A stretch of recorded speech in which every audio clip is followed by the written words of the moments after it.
आज करणार आहेत सुक्का घोसावळा.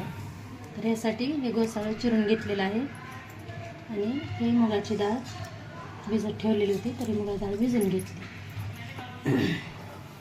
पाहू शकतात हे तेलामध्ये थोडंसं लसूण आणि ते बारीक करून घेतलेले टाकलेलं आहे.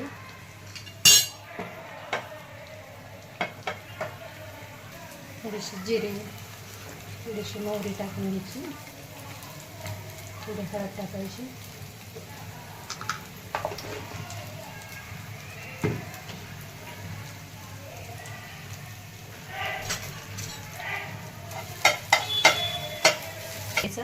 थोडंसं टाकून घ्यायचं तेलामध्ये.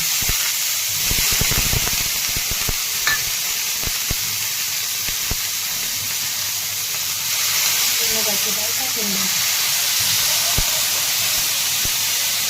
थोडंसं मीठ टाकून घ्यायचं,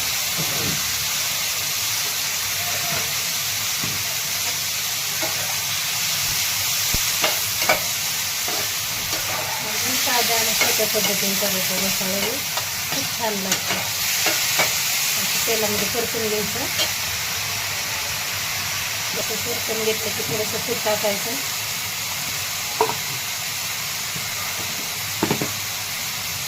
थोडीशी चटणी टाकायची.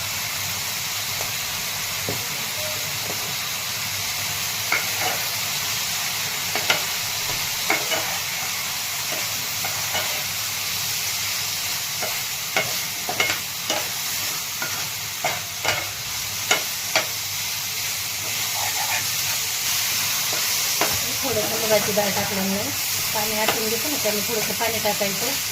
एकदम सुक्काच करायचं आहे, थोडंसं नॉर्मल पाणी टाकायचं. थोडंसं शिजायपुरतं पाणी टाकून घेतलेलं आहे. तरी घोसाळ्याची भाजी तयार झालेली आहे. या घोसाळ्याची भाजी खायला. व्हिडिओ जर आवडला तर लाईक करा.